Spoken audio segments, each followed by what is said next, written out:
আমার আজকের রেসিপি নববর্ষ স্পেশাল বাঙালির পছন্দের ডাব চিংড়ি।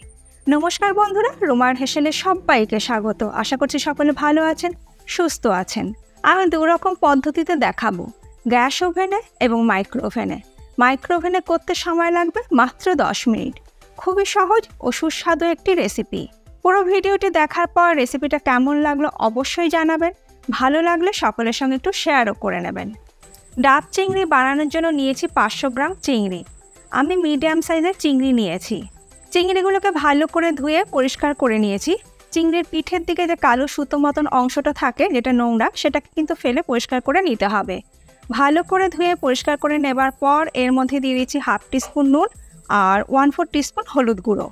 নুন আর হলুদ মাখিয়ে চিংড়িগুলোকে 10 মিনিট আমি রেখে দেব। গরম গরম ভাতের সাথে এই ডাব চিংড়ি খেতে কিন্তু অসাধারণ লাগে।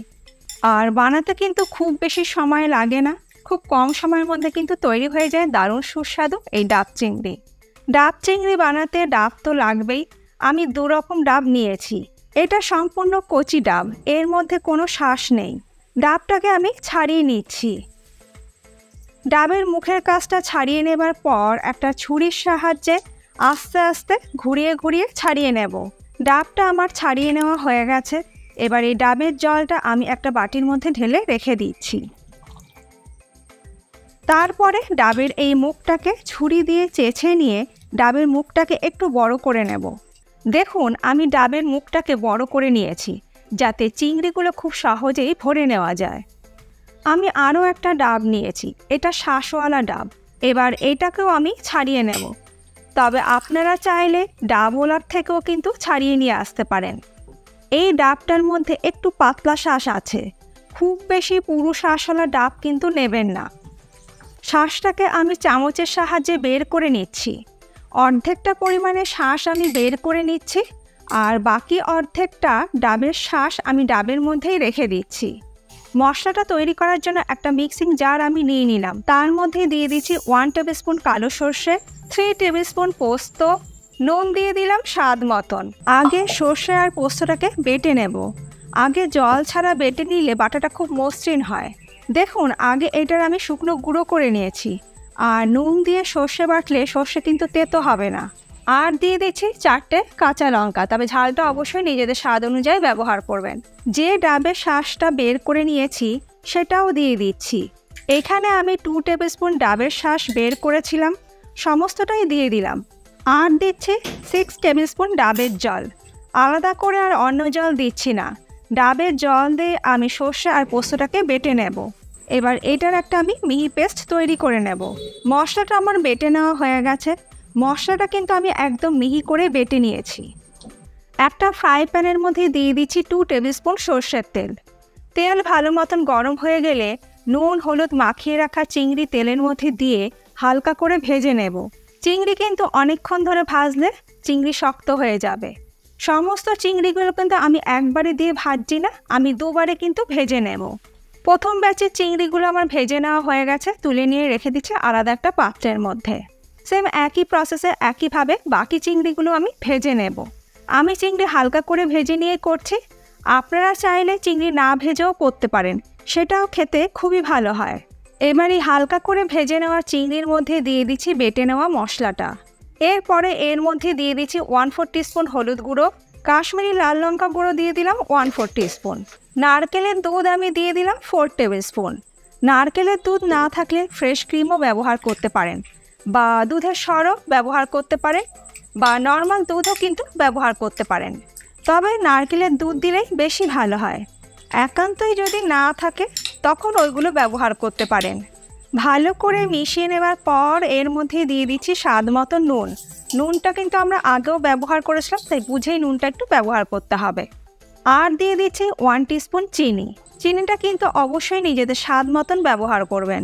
সব শেষে দিয়ে দিচ্ছি 2 টেবিল স্পুন কাঁচা সর্ষের তেল। এটা কিন্তু মাস্ট, এইটা দেবেন, এটা দিলে কিন্তু স্বাদটা ভীষণই ভালো হবে। সমস্ত কিছু দিয়ে আরও একবার ভালো করে আমি মিশিয়ে নিচ্ছি। সমস্ত কিছু ভালো করে মিশিয়ে নেওয়া হয়ে যাওয়ার পর এবার আমি চামচের সাহায্যে ডাবের মধ্যে চিংড়িগুলো আর মশলাটা ভরে নেব। পুরো মুখ পর্যন্ত ভরবো না, কিছুটা ফাঁকা রাখবো। এবার ডাবের মুখের যে ঢাকাটা ছিল সেটা ওপরে বসিয়ে দিয়ে আটা দিয়ে আমি মুখটাকে ভালো করে সিল করে দিচ্ছি। এইভাবে যদি আটা দিয়ে মুখটা সিল করে দেওয়া হয় তাহলে ভেতরে মশলাটা খুব ভালো মতো স্টিম হবে। ওই একই রকমভাবে আরও একটা ডাবের মধ্যে আমি বাকি চিংড়ি আর মশলাটা ভরে নিচ্ছি। এই ডাবের মুখটাও আমি আটা দিয়ে সিল করে দেব, যেই রকম আমি আগের ডাবের মুখটাও সিল করেছিলাম। ডাবের মধ্যে সমস্ত চিংড়ি আর মশলাটা ভরে নেবার পর ওপর থেকে দিয়ে দিচ্ছি একটা চেরা কাঁচা লঙ্কা। এটা কিন্তু অতি অবশ্যই দেবেন। আমি আগের ডাবের মধ্যে দিতে ভুলে গেছিলাম, কিন্তু আপনারা দিয়ে নেবেন। এটা দিলে কিন্তু খুব সুন্দর একটা গন্ধ হবে। এরপরে একটা টোপিয়ার মধ্যে দিয়ে দিচ্ছি বেশ পরিমাণ মতন জল। এই জলের মধ্যেই ছোট একটা বাটি আমি বসিয়ে দিলাম। এরপরে ডাবটাও আমি বাটির ওপরে বসিয়ে দিলাম। ডাবটা কিন্তু এতটুকু ডুবে থাকবে। গ্যাসের ফ্লেমটা হাইতে করে দিয়ে ঢাকা দিয়ে 15 থেকে 20 মিনিট আমি স্টিম হতে দেব। আরেকটা ডাব চিংড়ির প্রসেস আমি মাইক্রোওভেনে করে দেখিয়ে দিচ্ছি। ওই একই রকমভাবে আমি একটা কাচের বাটি রেখে তার মধ্যে আমি ডাবটাকে বসিয়ে দিচ্ছি। আমার মাইক্রোওভেনের হাই পাওয়ার হচ্ছে 900 ওয়াটেজ। এটা কিন্তু আমি মাইক্রো মোডে করব। 900 ওয়াটেজে 10 মিনিট আমি এটাকে স্টিম করব। 10 মিনিট পর আমাদের ডাব চিংড়ি একদম রেডি। অপর দিকে টুপিয়াতে আমি যে ডাব চিংড়িটা তৈরি করছিলাম সেটাও একদম রেডি। গ্যাসের ফ্লেমটাকে আমি বন্ধ করে দিলাম। এরপরে আমি একটু অপেক্ষা করব ঠান্ডা হওয়ার জন্য। আমাদের দুরকম প্রসেসেই ডাব চিংড়ি একদম রেডি। আমি দেখিয়ে দিচ্ছি আমাদের ডাব চিংড়ি কেমন তৈরি হয়েছে। দেখুন আমাদের ডাব চিংড়ি একদম রেডি। গরম গরম ভাতের সাথে এই ডাব চিংড়ির স্বাদ কিন্তু অসাধারণ। আজকে আমার এই দুরকম পদ্ধতিতে তৈরি ডাব চিংড়ির রেসিপি আপনাদের কেমন লাগলো অবশ্যই জানাবেন। ভালো লাগলে আপনারা অবশ্যই বাড়িতে একদিন ট্রাই করবেন। আশা করি আপনাদেরও ভীষণই ভালো লাগবে। খুবই কম সময়ের মধ্যে তৈরি হয়ে গেল দারুণ সুস্বাদু ডাব চিংড়ি। আজ তাহলে এই পর্যন্ত। আবার দেখা হবে নতুন কোনো ভিডিওর সাথে। ভালো থাকবেন, সুস্থ থাকবেন। ধন্যবাদ।